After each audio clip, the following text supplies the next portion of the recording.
संस्थापकायस्य धर्मस्य सर्वधर्मस्वरूपिणे अवतारवरिष्ठाय श्रीकृष्णाय नमः। ॐ जननीं शरदं देवीं रामकृष्णजगद्गुरुं पादपद्मतयो सिद्ध्वा प्रणमामि मुहुर्मुहुः। नमो श्रीज्योतिराजाय विवेकानन्दसूरये सच्चित्सुखस्वरूपाय स्वामिने तापहारिणे। ठाकुर श्रीरामकृष्ण जगज्जयी मा शारदा एवं वीर सन्यासी हिंदू धर्मेर प्रवर्तक তিনি যে আমাদের আজকের আমরা আছি সেটা প্রমাণ করার জন্য সেই স্বামীজিকে আমার অন্তরস্থল থেকে সবাইয়ের পক্ষ থেকে প্রণাম জানাই।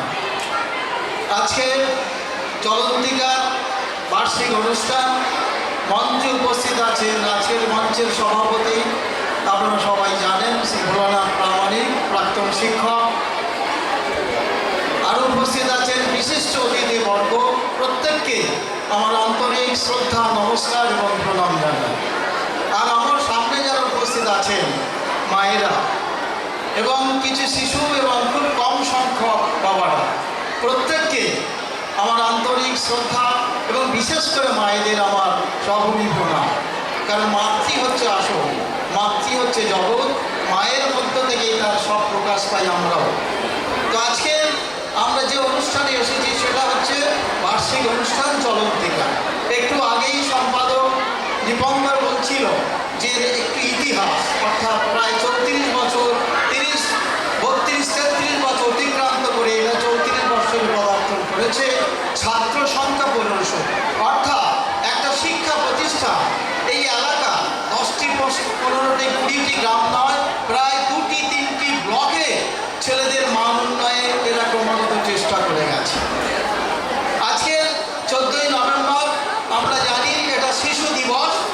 আমাদের সঞ্চালক বলছিলেন শিশু দিবস, অর্থাৎ 1965 সালে 64 সালে নেতাজি আমাদের জওহরলাল নেহরু যখন মারা যান তারপরেই মন্ত্রিসভা একটা পারমিশন নিয়েছিল যে শিশু দিবস পালন করবেন, কারণ চাচাজি নেহরুজি ভালোবাসতেন শিশুদের। সেজন্য 1965 সাল থেকে এটা সর্বভারতীয়ভাবে আজকের শিশু দিবস হিসেবে পালিত হয়। শিশু দিবসের কী ব্যাপার?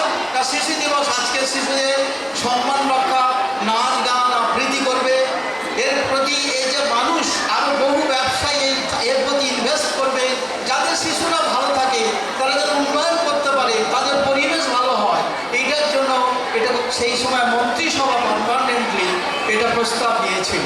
সেইভাবে আজও চলে আসছে। শুধু এখানে নয়, চলন্তিকা নয়, সারা ভারতবর্ষব্যাপী এই শিশু দিবস প্রচলিত হচ্ছে। তো যাই হোক, আমার মনে হয় যে আমরা যারা আজকের এসেছি তারা ছেলেদের কিছু আবৃত্তি, নাটক, যাত্রা বা যেটা করবে সেটা সুন্দরভাবে দেখব, যেটা শিশু দিবসের তাৎপর্য। আর একটি কথা, যে আজকে আমাদের যে পরিবেশ আমরা ভাবি, আমরা কীভাবে এই পরিবেশে মানুষ, কীভাবে এটা সংসার মানুষ হয়, সেটা স্বামী রবীন্দ্রনাথজি প্রেসিডেন্ট মহারাজ বলছেন 4টি তার অংশ। তিনি বলছেন আমরা যে সংস্কার, আমরা যে জন্মগ্রহণ করি তার আগের একটা জন্ম থাকে। সেই জন্মের সময় আমরা যে ব্যবহার করেছিলাম, যে কর্মফল করেছিলাম, যে কাজ করেছিলাম, তার সুফল এই জন্মে কিছুটা দেখা দেয়, সেই কিছু নিয়ে আসি। দ্বিতীয়টা কি বলছে? দ্বিতীয় বলছে পিতা মাতা, বাবা মার কিছু কর্ম, তাদের জীবন, তাদের আদর্শ আমাদের এই জীবনে এসে পড়ে, ছাত্রদের জীবনে পড়ে, অর্থাৎ ছেলে মেয়েদের উপরে পিতা মাতার সেই প্রভাব আদর্শ পড়ে। সেটা আমরা জানি, কারণ বিজ্ঞান বলছে জেনেটিক তার হেরিটেশনকে বহন করে নিয়ে যায়। এটাকে সত্যই তো সত্য। তার কারণ অনেক ছেলে মেয়ে বাবা মার মতো হয়, অনেক ছেলে বাবা মার মতো আচরণ করে, এটাও সত্যি, এটা বাস্তব চলছে। তৃতীয়ত কি বলছে? তৃতীয় বলছে পরিবেশ। এই পরিবেশ কিন্তু সেই ছেলেকে, সেই বাচ্চাদেরকে সেই তার পরিবেশ তৈরি করতে সাহায্য করে। অর্থাৎ আমরা যদি ভাবি যে আমাদের পরিবেশ, যে শিক্ষার পরিবেশ, যে ছেলে মানুষ হয়েছে, আমি দেখেছি নরেন্দ্রপুরে তার বাবা মার কাছ থেকে এসে নরেন্দ্রপুরে সেই যে পরিবেশে মানুষ হয় তার একটু অন্যরকম হয়। তার কারণ তার পরিবেশ তাকে বড় করে তুলেছে, সুন্দর করে তুলেছে। আর একটা কি বলছে স্বামী রবীন্দ্রনাথজি তার জীবন বক্তৃতায় বলছেন যে আরেকটা ভয় শিক্ষক।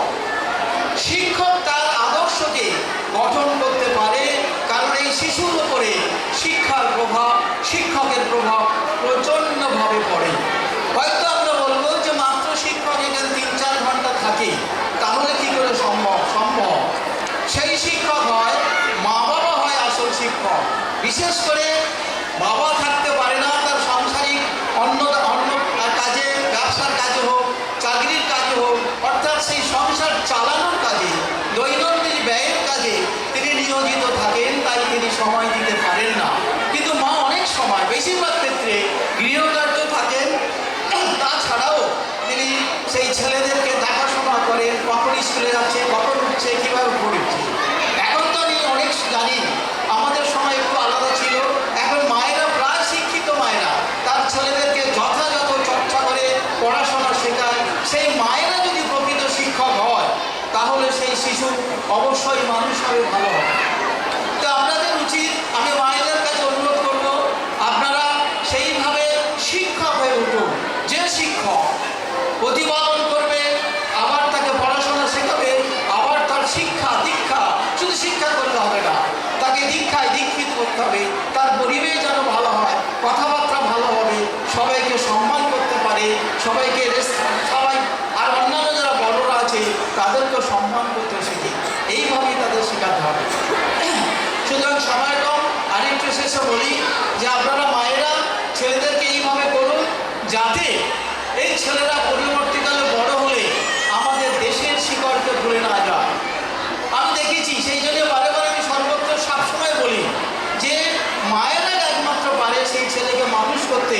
সেই ছেলে যেন আমাদের মাটির টান না ছেড়ে চলে যায়, শিকড়ের টান যেন না ছেড়ে চলে যায়। কারণ যখনই আমি দেখছি ছেলে বড় হয়ে গেছে, বড় হয়ে শিক্ষায় শিক্ষিত হয়ে ভালো চাকরি পেয়েছে, কেউ ডাক্তারি পাস করেছে, কেউ ভালো উচ্চ চাকরি পেয়ে বোম্বে চলে গেছে, আরও বাইরে আমেরিকায় গেছে, সেখান থেকে বাবা মাকে বা আমার গ্রামকে ভুলে যায়। সেটা কিন্তু আপনি লক্ষ্য করবেন, সেটা দেখবেন। অর্থাৎ ছেলেকে এখন থেকে শিক্ষা করুন যে জননী জন্মভূমিষ্ঠ স্বর্গাদপি বলিয়েছি, এই মন্ত্রটাকে পাঠ করুন, বারবার করুন।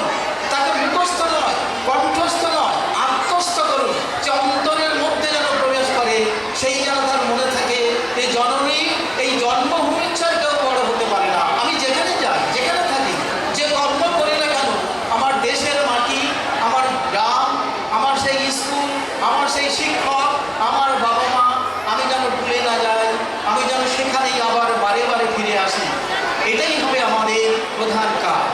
মা হিসাবে আপনাদের কাছে আমারও আমার একান্ত নিবেদন, আপনারা দেখুন, সত্যিকারের কিন্তু আমি চারিদিকে ঘুরে বেড়াই, সেখানে সত্যি অবস্থা ভালো নয়। সব ছেলেরা কিন্তু বাইরে চলে গেছে, আমার মাটির শিকড়কে ভুলে যাচ্ছে। তা আবার আপনাদের সবাইকে বলি যে দুটো জিনিস আমাদের আছে। আমার প্রেমেশানন্দ বলছেন, ছোট্ট করে বলবো, দেখুন আমাদের মধ্যে যে প্রাণ আর হচ্ছে বুদ্ধি, সবচেয়ে বুদ্ধি যার বেশি সে সবচেয়ে বড়। যত শিক্ষিত হোক না কেন, যে তার বুদ্ধি বেশি সে সবচেয়ে বেশি। এই বুদ্ধি আর এই মন, এই দুটো সবসময় সংঘাত লাগে। বুদ্ধি দিয়ে যখন বিচার করে, মনটাকে যদি ঠিক না হয় বাধা দেয়, এই বুদ্ধি আর মনের যদি সংযোগ ঘটে, তাহলে আমরা সব কাজ করব এবং করতে পারি। না হলে কিন্তু বুদ্ধি কিন্তু ধ্বংস করতে পারে, আবার বুদ্ধি কিন্তু ভালো কাজ করতে পারে। যখন বুদ্ধিও আমাদের ভালো কাজ শেখায়, তাহলে হয় সবচেয়ে ভালো। আর বুদ্ধি যখন ধ্বংস করে, তখন হয় সবচেয়ে খারাপ। কারণ আমাদের এই জগৎটা এইটাকে নিয়েই চলে। সুতরাং মায়েদের আবার আমি অনুরোধ করবো, আপনারা এই শিক্ষা প্রতিষ্ঠানকে সম্মান জানান। এই শিক্ষা প্রতিষ্ঠান যত বড় হয়, আপনাদের ছেলেদেরকে আসুন, দেখুন, এবং এই শিক্ষা সমাজের উপরে, এই শিক্ষকদের উপরে আপনারা ভরসা করে নিয়মিত শিক্ষকদের সাথে যোগাযোগ রাখুন। কারণ শিক্ষা ব্যবস্থা ভালো হয় যদি এই ম্যানেজমেন্ট, শিক্ষক এবং এই ছাত্র গার্জেন, এই তিনটে মিলে যদি একত্রিত হয়ে এই যদি আমাদের শিক্ষা অর্থাৎ অ্যাডমিনিস্ট্রেশন শিক্ষাটাকে চালানো যায়, তাহলে এর মান ধীরে ধীরে উন্নত হবে। আর পশ্চিমবঙ্গের অবস্থা খুব ভালো নয়, আপনারা জানেন, আমরা সবাই জানি। কারণ যে প্রাইমারি স্কুলগুলো শেষ হতে চলেছে, কেজি স্কুলগুলো বাড়তে চলেছে। তার কারণ ভারত শুধু এটা নয়, সারা পশ্চিমবঙ্গের একই অবস্থা। যাই হোক, আপনাদের আবার আমি আমার আন্তরিক শ্রদ্ধা নমস্কার জানাই। এবং সর্বশেষে আমি জানি আমার প্রিয় মানুষ সন্ন্যাসী কপাটকে, সন্ন্যাসীদের মানে এই আনুকূল্যে তার সেই কষ্টার্জিত অর্থে বা সেই কষ্ট করে যে প্রতিষ্ঠানকে গড়ে তুলেছিলেন, এই প্রতিষ্ঠানের ফলে আশপাশে এত মানুষের উন্নয়ন, শিক্ষার উন্নয়ন, এর চেয়ে বড় উন্নয়ন হয় না। পয়সা তো মানুষ তৈরি করে না, মানুষ পয়সায় কিন্তু মানুষ হয় না। সুতরাং এই শিক্ষায় একমাত্র পারে জগতের মূল উন্নয়নকে তারা বড় দিতে, আরো আরো আরো অনেক দূরে এগিয়ে যেতে পারে। সবাইকে আমার আন্তরিক শ্রদ্ধা, নমস্কার, প্রণাম, ধন্যবাদ। ব্যাচ পরিধান করে তাকে বরণ করে নিচ্ছেন।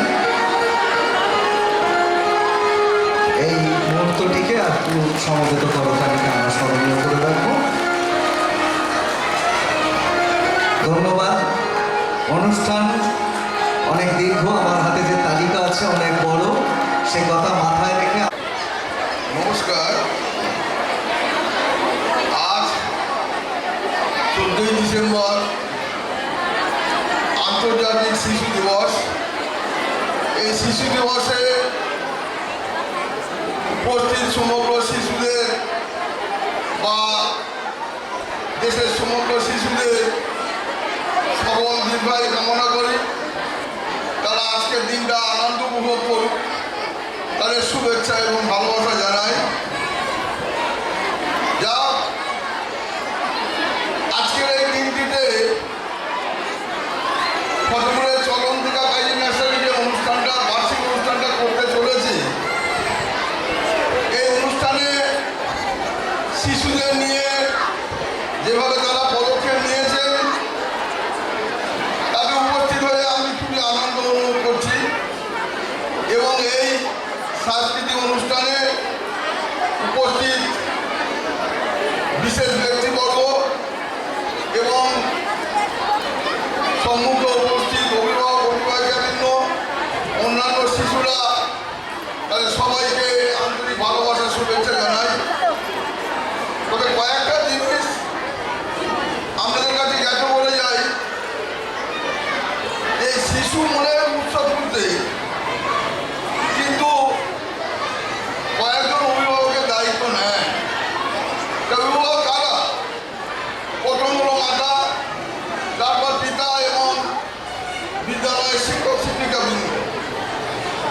তাদের এই শিক্ষার উৎস, আগামী দিনের সাফল্য, আগামী দিনের নেতৃত্ব প্রদান, আগামী দিনের দেশের মধ্যে দেশের মুখ উজ্জ্বল করা, সবই দায়িত্ব কিন্তু এই অভিভাবক বনে। আরেকটা জিনিস আমরা অনুভব করি, এই শৈশব অবস্থা থেকে দশম শ্রেণী পর্যন্ত কিন্তু একটা শিশুর মনের প্রতিভা গড়ে ওঠে যে সে কোন দায়িত্ব পালন করবে।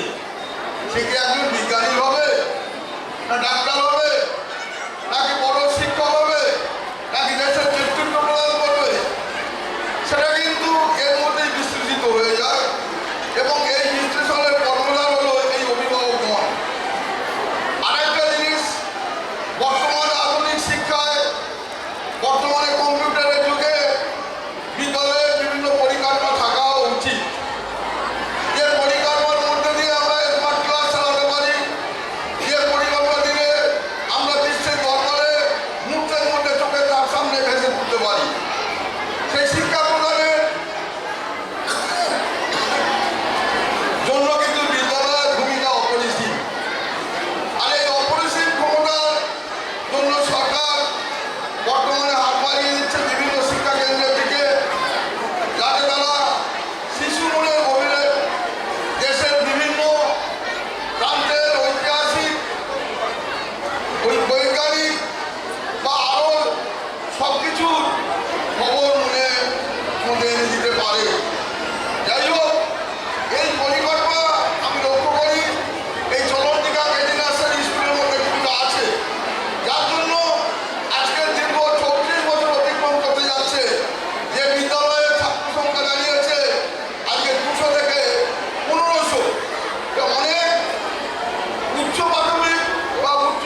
মঞ্চে উপবিষ্ট সকল অতিথিবৃন্দকে বিদ্যালয়ের পক্ষ থেকে এবং সেই সঙ্গে আমার পক্ষ থেকে আন্তরিক প্রীতি ও শুভেচ্ছা জানাই। এবং আমার মঞ্চের সামনে যে সকল অভিভাবক অভিভাবিকা উপস্থিত রয়েছেন তাদেরকেও আমি আন্তরিক প্রীতি শুভেচ্ছা জানাই। আর সেই সঙ্গে আমার যারা ছোটো ছোটো ছেলেমেয়েরা এখানে আজকে এসছে তাদেরকে অন্তরের ভালোবাসা জানাই। চরমতিকা আমাদের প্রতিদিনের শ্বাস প্রশ্বাসের মতো একটা জীবন্ত প্রবাহ।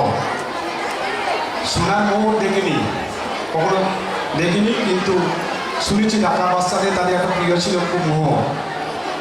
আমার মনে হয় চরমতিকার কচি কাঁচাদের তাদের প্রতিদিনের উপস্থিতি তার চেয়ে উজ্জ্বল এবং আকর্ষণীয়।